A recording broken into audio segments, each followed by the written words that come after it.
네, 안녕하세요. 인사이드입니다. 한 주 동안 잘 보내셨나요?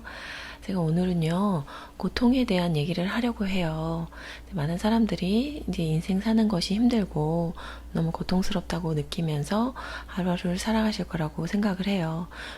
꼭 제가 상담 쪽 일을 해서만이 아니라 주변에 뭐 지인들이건 어떤 사람이건 때로는 많은 사람들이 부러워하는 그런 사람일지라도 삶에서 발생하는 이런 고통 때문에 항상 힘들어하고 이를 어떻게 이겨내야 되는지 애쓰면서 사는 것을 보곤 합니다. 하지만 우리가 살면서 바닷가에서 파도가 치듯이 고통이 반복적으로 나에게 다가오고 그것을 막을 수 없는 것은 어쩔 수 없는 일인 것 같아요.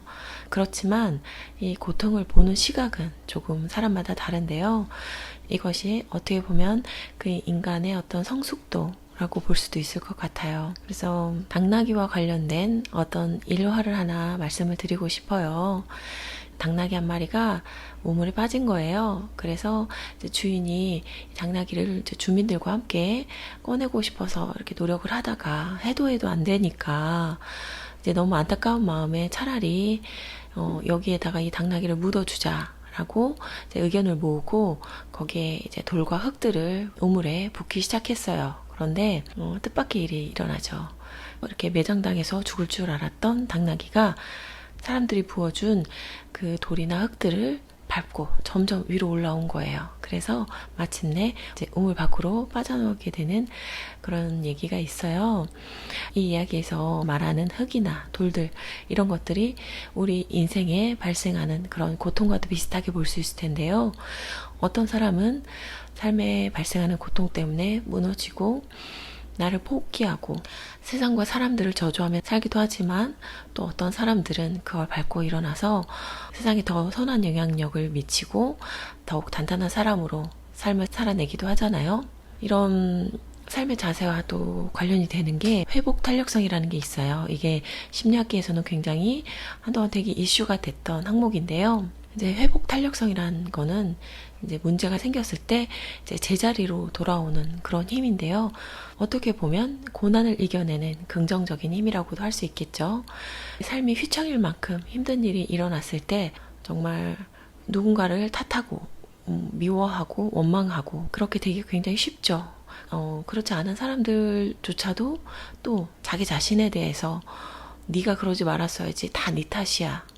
그러면서 자기 혐오로 이어지기도 하거든요.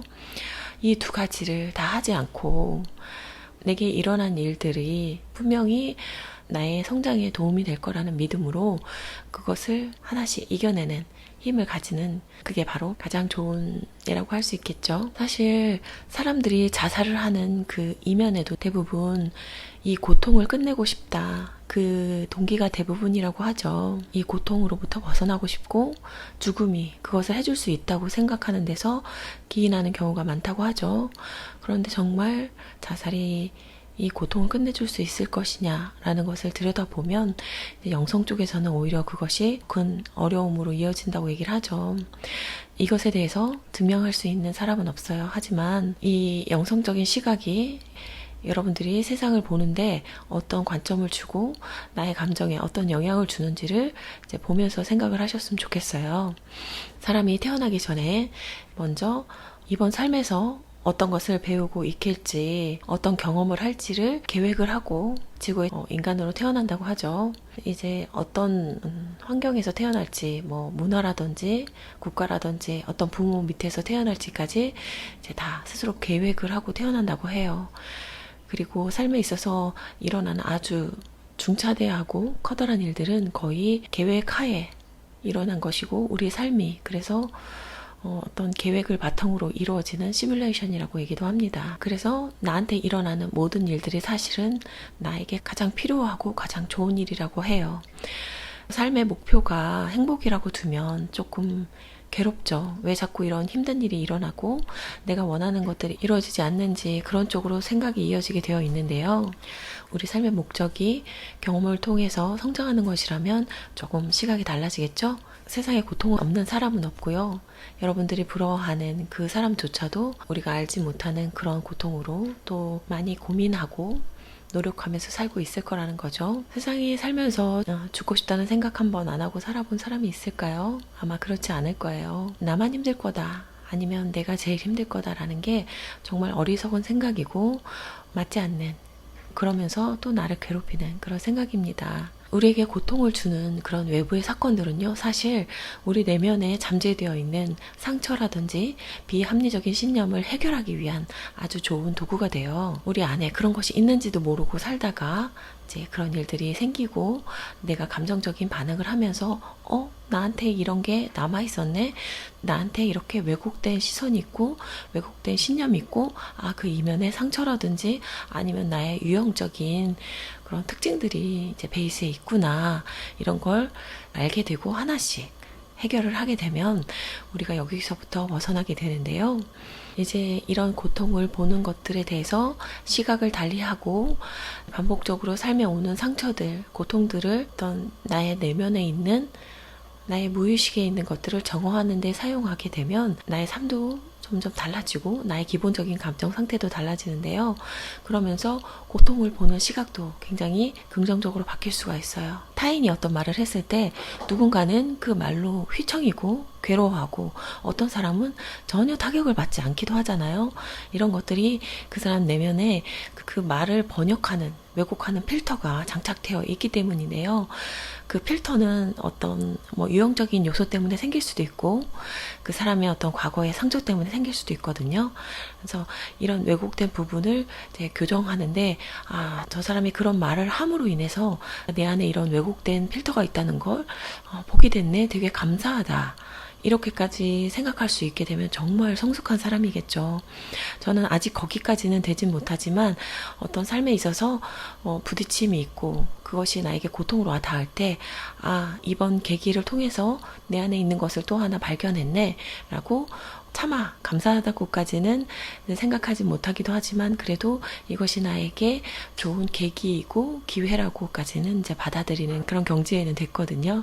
매 순간 누군가의 말과 행동, 환경의 변화, 이런 것들을 통해서 반사적으로 내 마음이 올라오는 것들을 관찰하고 그 이면에 내 안에 있던 어떤 것과 부딪히는지를 이제 살펴보는 그런 거를 자각할 수 있는 사람이 됐다면 굉장히 성숙하고 뛰어난 사람이라고 얘기를 할 수 있겠죠. 아까 말씀드린 회복 탄력성에 대해서 다시 말씀을 드린다면, 사실 회복 탄력성이 뛰어난 사람들의 환경 요소 중에 무엇이 있을까라는 그런 연구 결과 중에 그 사람을 무조건적으로 지지하는 단 한 명의 사람, 그 사람만 있어도 사람들이 이렇게 회복 탄력성을 갖고 어려움들을 잘 이겨내는구나, 그런 연구가 있었어요. 그렇기 때문에 내가 어떤 일적인 부분, 금전적인 부분, 인생에 있어서 그런 거 굉장히 중요시하지만, 인간은 결국 나에게 의미 있는 사람과의 그런 링크, 이런 게 굉장히 중요하고요. 그 사람이 단 한 명이라도 괜찮아요. 그 사람을 통해서 내가 지지와 응원을 받을 수 있다면 사람들은 살아갈 힘을 얻고 다시 일어나기도 하거든요. 주변에 정말 그런 사람이 없는 경우에는 상담자가 그 역할을 대신하기도 해요.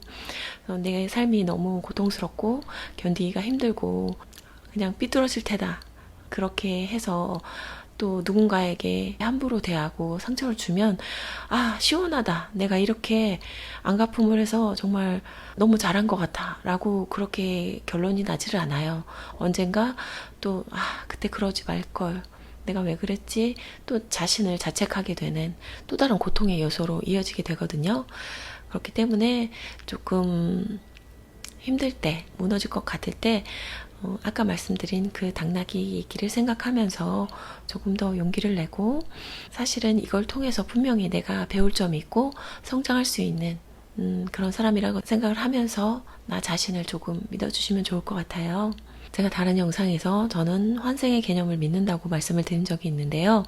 그렇기 때문에 내가 이렇게 힘들다고 내 삶을 포기하고 그만두면 그것이 끝나는 게 아니라 한동안 다시 인간의 몸으로 태어나기 전까지 몸이 있지 않기 때문에 해결할 수 없는 그 고통의 상태로 계속 머무는 기나긴 상태를 거쳐서 다시 아주 나약한 아기로 태어나서 걷지도 못하고 혼자서는 생존하지도 못하는 그 열등하고 무력하고 나약한 시간을 또 견디고 살아서 어른까지 또 성장을 해내야 된다는 거예요. 아기가 태어날 때 그 출산의 고통, 엄마보다 아이가 더 힘들다고 하죠. 그래서 태어날 때의 고통이 이 인간에게 엄청난 트라우마로 남는다. 그런 얘기도 있거든요.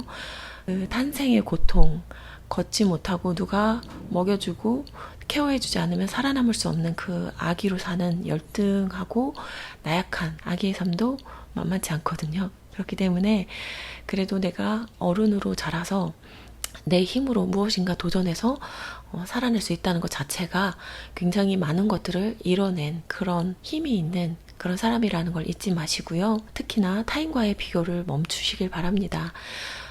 절대적인 빈곤은 해결해 줄 수 있지만 상대적인 빈곤은 해결이 불가능하다고 하죠. 자꾸만 나보다 나은 누군가와 계속 비교하면서 행복할 수 있는 사람은 없습니다.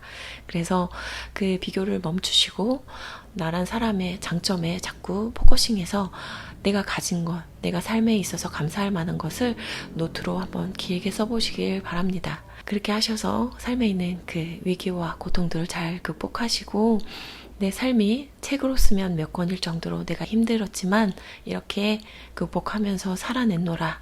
그렇게 사람들에게 얘기할 수 있게 강인하게 이겨내시기를 기원하겠습니다. 저희 오늘 영상은 여기까지고요.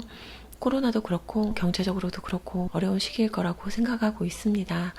삶이 힘들어도 희망을 놓지 말고 오늘 하루도 조금 더 나를 믿고 나를 북돋아가면서 조금만 더 밝게 하루를 살길 기원하면서 오늘 영상 여기서 마치도록 하겠습니다. 시청해주셔서 감사하고요. 다음에 또 다른 영상으로 찾아뵙겠습니다. 감사합니다. 안녕.